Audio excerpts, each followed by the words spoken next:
What if I told you that the family you were born into was not a mistake?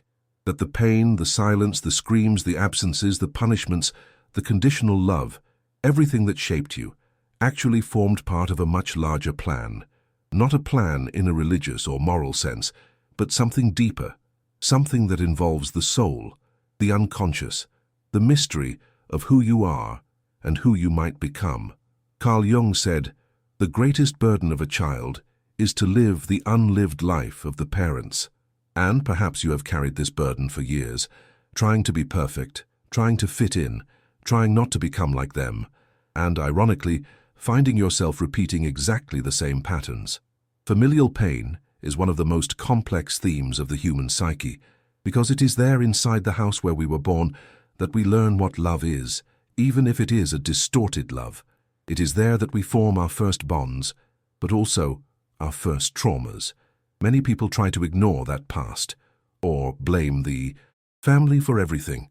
Others numb themselves, but there is another path, and it is about that path that we will speak today. This video does not aim to blame anyone, nor to justify abuse, but to offer understanding, to reveal another perspective, more profound, symbolic, spiritual. And here is the central question that guides us. Why, spiritually, would you have been born precisely into that family? Carl Jung did not speak of spirituality as a religious belief, but as the realization of something interior, the journey of individuation. For him, each of us carries a self, an inner wise center that guides us silently, even when the ego loses its way. And often the awakening of that self begins exactly where it hurt the most, in childhood. Have you ever wondered if the suffering you experienced in your family was actually the call of your soul? Perhaps you felt that you didn't belong, that you were different, that you saw things no one else saw, that you felt what no one else felt. Perhaps you were the scapegoat, or the invisible child. Perhaps you were the one who had to care for the adults, still being a child, and that shaped you in ways you still struggle to understand. But what if that pain had a purpose? Throughout this video, we will explore 6 possible spiritual reasons, all based on Jung's analytical psychology, for why you were born exactly where you were born. Each will be a lens through which you can revisit your own story with greater awareness. Compassion and meaning. They are not definitive answers. They are invitations. Invitations to look at your story more deeply, to realize that your wound may contain a seed of transformation. By the end, you may not only understand your origin better, but also begin to choose with greater freedom who you want to become. Now take a deep breath and allow yourself to dive in. What is your family pain still trying to show you? Have you ever felt anger towards someone in your family? And later, realize that over time you began acting exactly like that person. Or perhaps you promise yourself every day that you will never be like your mother or like your father. But in moments of stress, there you are, repeating the same gestures, the same words. This is one of the first signs that you are being confronted with what Jung called the shadow. The shadow, in Carl Jung's view, is everything within us that we deny, repress, or fail to see. It includes not only negative traits, such as anger, selfishness, envy, manipulation, but also unlived potentials, forgotten parts, unacknowledged talents. And where does the shadow usually manifest first? In childhood, in the family environment, because it is there that we begin to shape our personalities to be accepted. And everything that does not fit that mold, everything that was judged, punished, or ridiculed, goes into the shadow. Imagine, for example, a sensitive child who grew up in a home where showing emotion was seen as weakness. That child, to survive, represses their sensitivity. They learn to hide what they feel. Years later, they may become a cold, strong, overly rational person, but that strength may merely be a defense built upon a buried sensitivity. Jung said, "Everything that irritates us about others can lead us to an understanding of ourselves." In other words, the shadow does not appear only in us, it projects onto others. And who better to receive that projection than our own family members? Think of someone in your family who awakens in you anger, shame, or contempt. Maybe a narcissistic father, a controlling mother, an aggressive sibling. It is possible that you are seeing in them a part of yourself you have not yet been able to accept. This does not mean you are the same as that person, but that perhaps there is something within you that, having been repressed for so long, now returns in a distorted form or hides behind fierce criticism. Toxic families, as much as they hurt us, are intense laboratories of the shadow. They force us to look at what we avoid. They push us toward awareness, even if through pain. Have you ever asked yourself, what do I judge most in my relatives, and why? There is a simple but powerful practice called the shadow journal. In it, you note daily situations that caused you intense reactions, irritation, anger, resentment, and then you ask yourself, what does this reveal about me? What am I projecting? Where does this pain come from? This practice demands courage, because integrating the shadow is a painful process. It is like looking in a mirror and seeing parts of ourselves we would rather ignore, but it is also a liberating process, because only what is recognized can be transformed. Jung believed there is no true light without confronting the shadow. That enlightenment is not a perfect, conflict-free state, but the ability to face our darkness with lucidity. Perhaps you were born into that family for that reason, to see and integrate your shadow, to recognize in their behavior what you still need to heal in yourself, to stop running and begin becoming whole. Can you recall a moment in childhood when you had to hide something you felt? When you learned that certain emotions were unwelcome? Perhaps that is your starting point. The shadow is not evil, it is merely invisible, and everything invisible in us controls us. Only when we bring it to light do we cease being its prisoners, and sometimes it is in the pain it causes others that it begins to show us who we are. Have you ever had the feeling of living a story that is not solely your own? As if certain emotions, fears, or behaviors were being repeated, even without anyone talking about them. As if there were an invisible chain linking your life to that of your parents, grandparents, great-grandparents, a chain of pain, silence, guilt, violence, or abandonment that simply continues from generation to generation. Carl Jung said, "What we do not face in our parents we become in our children," and it is precisely for this reason that spiritually you may have been born into the family you were born into, to break that chain. In analytical psychology, we speak a lot about the personal unconscious, but Jung also described a deeper level, the collective unconscious, and within it exists a particular fragment, the familial unconscious. This invisible field carries memories, traumas, and emotional patterns that traverse time, and unconsciously we repeat what has never been worked through. Have you noticed how certain stories repeat themselves in your family? Perhaps your mother gave herself up completely in her marriage, and you, without realizing it, have done the same. Perhaps your father was emotionally absent, and you attract partners with the same profile. Perhaps your grandmother suffered under repression, and today you carry a diffuse sense that you cannot be who you truly are. Jung said the unconscious tries to repeat itself until it is understood, and perhaps spiritually you were summoned for this, to be the one who awakens, who breaks the cycle, who says enough. In dysfunctional families, there is almost always someone who feels more, who questions, who suffers differently, who appears not to fit in. That person often becomes the link of transformation, the healer of the lineage. But be warned, this role is profoundly challenging, because it involves not only facing inherited pain, but often doing so without support, being seen as the odd one out, the exaggerator, the problematic one, being the one who perceives what others pretend not to see. If this sounds familiar, perhaps you are exactly where you need to be, at the point where awareness begins to emerge. There is a therapeutic tool called the emotional genogram. With it, you can map your family tree not only with names and dates, but with emotional stories. What losses occurred? Where were traumas?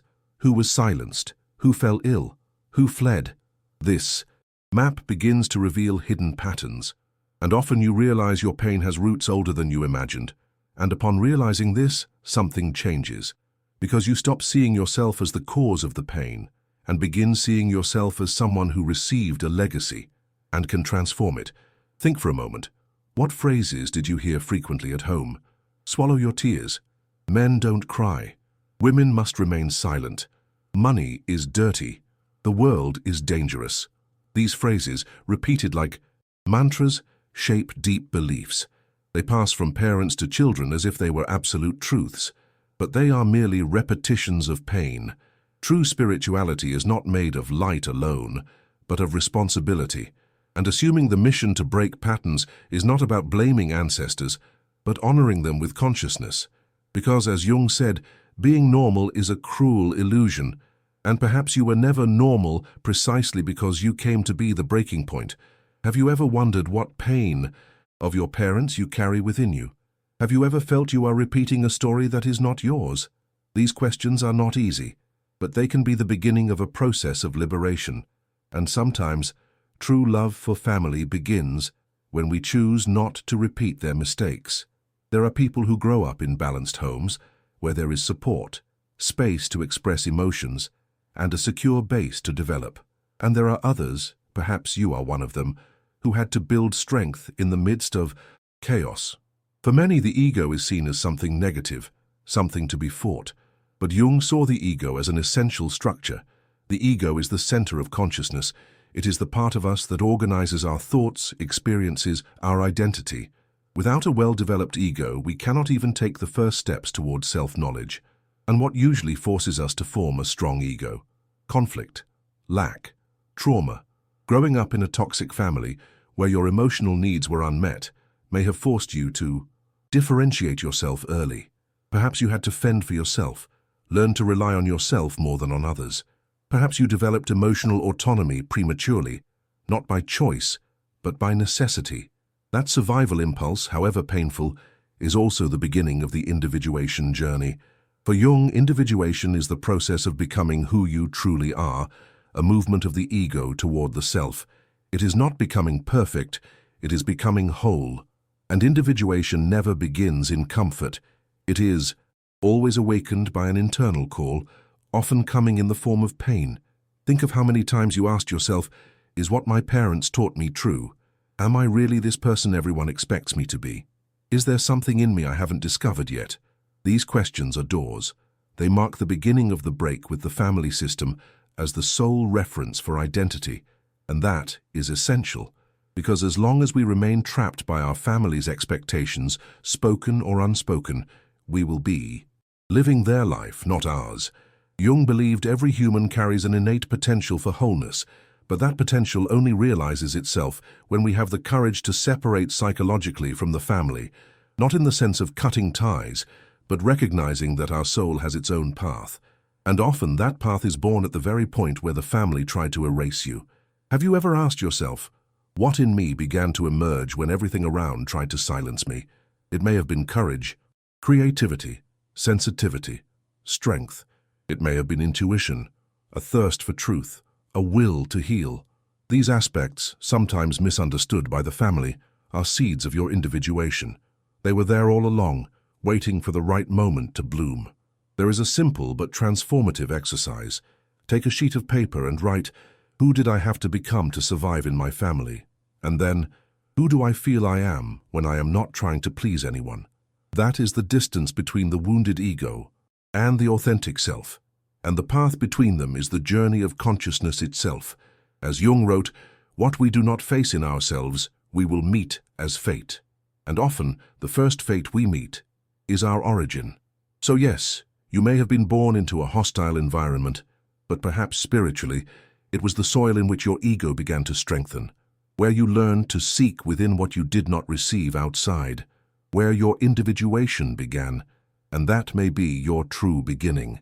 Have you ever felt there is within you a hidden silent part that observes everything, and that at the same time yearns for something you do not yet know how to name? Carl Jung called this part the soul, but not in a religious sense. For him, the soul is a bridge between the ego and the self. It manifests as anima in a man and as animus in a woman. These are internal figures that symbolically represent our opposite side, that which completes us but also challenges us. The anima is the unconscious, feminine principle inhabiting a man, sensitive, intuitive, receptive. The animus is the unconscious masculine principle inhabiting a woman, active, rational, assertive. Both are shaped largely by experiences with our parents or with those who played those roles in our lives. And here is the crucial point. If you were born into a dysfunctional family with unbalanced, absent, abusive, or emotionally unstable parental figures, your relationship with your own soul was likely fragmented from the start. Imagine a boy who grew up with an emotionally unpredictable mother, loving one moment, cold the next. The anima image he constructs is marked by emotional instability. This can affect all his future relationships with the feminine, both outside and within himself. Now imagine a girl who grew up with an authoritarian, absent, or aggressive father. The animus she develops may be rigid, critical, controlling, and she may demand too much of herself, self-censor, or feel constantly invaded by negative, self-critical thoughts. These internal images are not mere memories. They shape how we relate to the world and to ourselves. But there is something even deeper. Anima and animus are also spiritual guides. They are channels linking us to the unconscious and to higher dimensions of the psyche. It is through them that dreams find voice, that intuitions arise, that imagination turns into wisdom. And when these figures are wounded or distorted, our soul feels lost. Have you ever caught yourself attracting the same type of person, repeating affective patterns that seem more tied to the past than the present? Have you ever felt divided inside, as if two forces were in conflict within you? These are signs that the soul is trying to express itself, and that the relationship with anima or animus needs healing. In practice, this means looking at your family experiences with greater awareness, understanding how your parents or caregivers influenced your image of the masculine and the feminine, and from there initiating a symbolic reconnection process. One possible exercise is active imagination, a technique proposed by Jung. Close your eyes, breathe deeply, and imagine meeting your anima or your animus. Observe their appearance, their energy, their voice. Dialogue with them. Ask what they want to show you. What needs healing? Many answers emerge when we open up to hear what the soul whispers, because deep down, this is everyone's spiritual quest, to integrate the internal opposite, to find balance between action and receptivity, between reason and intuition, between strength and tenderness. And often the first step toward that integration begins with the imbalance we inherited, with the absence that hurt, with the family relationship that marked us. It was there that the soul began to call, and it is there that it invites us to return, not to relive the trauma, but to gather what was lost. As Jung said, the encounter with the soul happens when all projections fall away, and that can hurt. But it is also a reunion with something essential. Perhaps you were born into that family for that, so that through pain you might find your soul. And upon finding it, remember who you are. From a very early age, we learn that to be accepted, we must behave in certain ways. It is as if we are told, without words, smile even when you are sad, be strong, don't talk about it, don't be a burden. These messages shape something Carl Jung called the persona, the mask we wear to interact with the world. It is not false, but it is limited. The persona is necessary for social life. It allows us to function in society, play roles, adapt to different contexts. But when we confuse ourselves with it, we lose contact with our true selves. And in a toxic family, that persona is usually forged under survival conditions. Perhaps you were the good child, always obedient, who never caused trouble, or the family clown, using humor to hide the pain. Perhaps you took on the role of the responsible one, the premature adult, the emotional protector of your parents, or conversely, the rebel, the one who expressed what no one else dared to say. Each of these personas was built to protect you, but also to trap you, because over time the mask sticks to the face, and there comes a point when you no longer know where the role ends and where your essence begins. Jung said, "The persona is what someone is not, but that others think they are." In other words, it is the version of you that was accepted by your family, but that may never have represented who you truly are. And spiritually, you may have been born into that environment precisely to perceive that difference. To understand that, despite love or the lack of it, you no longer need to wear the mask that once helped you survive. Think for a moment. What was your role within the family? Who did you have to be not to be criticized, rejected, or ignored? This is a painful question because it forces us to see how much we shaped our identity based on others' expectations. But it is also liberating because it returns the possibility of choice. There is a highly transformative symbolic exercise. Write a letter to your persona. In it, you thank it for the protection it offered. Acknowledge its function. but also express what it prevented you from living, your true desires, your spontaneity, your authentic emotions. This letter can be read aloud in a silent ritual, as a gesture of symbolic separation, a way of saying, I honor you, but I no longer need you. Because the path of self-knowledge demands this rupture, and often the pain we feel in the family is what forces us to realize we are playing a role, not living a life. Have you ever felt that you are performing a character, even when you are with close people? Have you noticed that you repress certain parts of yourself to maintain harmony or not to disappoint someone? These are clues that the persona is active and that the self is asking for space. Individuation begins when we dare to be who we are, even if that means not meeting the family's expectations, even if that makes us strangers in the eyes of those who once wanted us to be predictable. As Jung stated, freedom extends only to the limits of consciousness, and part of that consciousness is realizing which masks we wear and why. You may have been born into that family to learn this, to see that there is a self beyond the role, and that this self needs no permission to exist. The persona was necessary, but now perhaps it is time to gently remove it and let the soul breathe.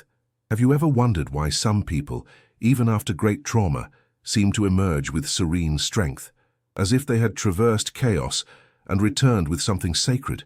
It is not luck, it is a journey. In analytical psychology, Jung observed that great suffering often precedes great transformation, not because suffering is necessary, but because it forces us to look where we never dared. And that gaze, if deep enough, can reveal something beyond the psychological, the soul's call.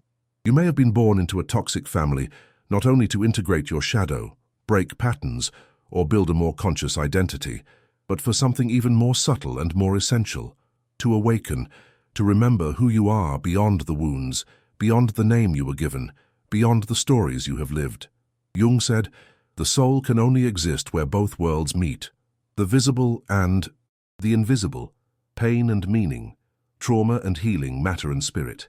The family environment, as dysfunctional as it may be, is often the first place where this conflict manifests, and at the same time, the first ground where the soul begins to whisper. Perhaps you have already heard that whisper, in the form of an unease that never subsides, of a question that never stops, of a search that never ends. Perhaps you have felt there is something in you that was not corrupted, something intact, deep, a spark that resisted even abandonment, abuse, silence. That spark is the self, the symbolic center of the psyche, what Jung described as the God within us. And connection with that center does not always happen through light. Sometimes it begins in darkness, at rock bottom, in the silent despair of childhood, in the profound loneliness of one who, from an early age, had to fend for themselves emotionally. It is when we have nowhere else to run that we finally turn inward. Many spiritual traditions speak of the dark night of the soul, a period of intense pain where everything seems meaningless. But it is in that void that something new begins to be born, not a new persona, but a new being. The pain lived in the family can be your dark night, but it can also be the door, the initiation. Think for a moment. If everything you have lived so far had a hidden meaning, what would it be? What is your soul trying to teach you through your story? There is a powerful symbolic exercise.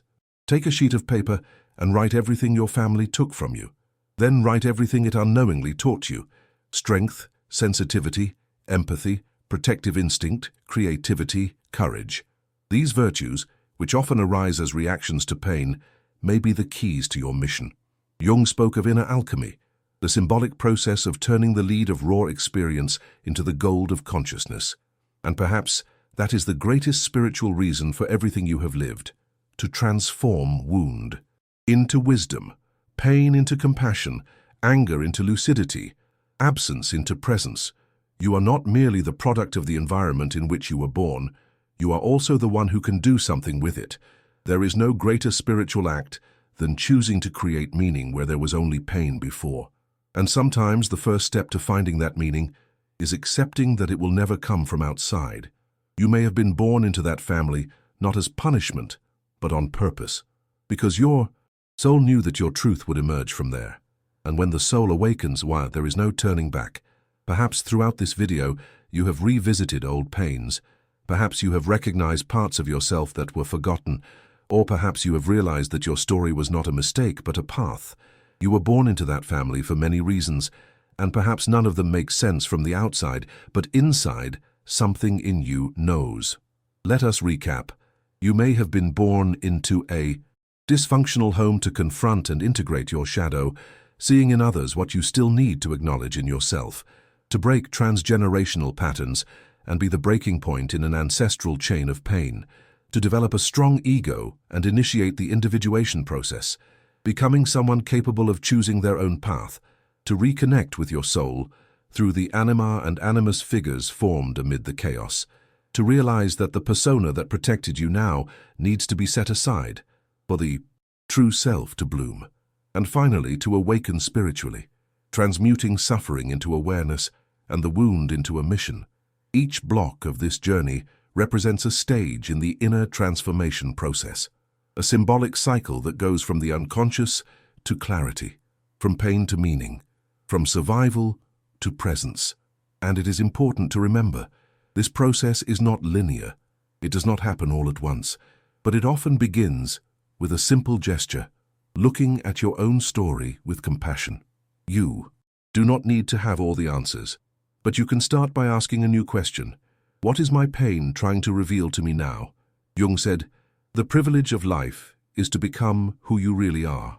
And sometimes the beginning of that privilege is recognizing that you are not what was done to you.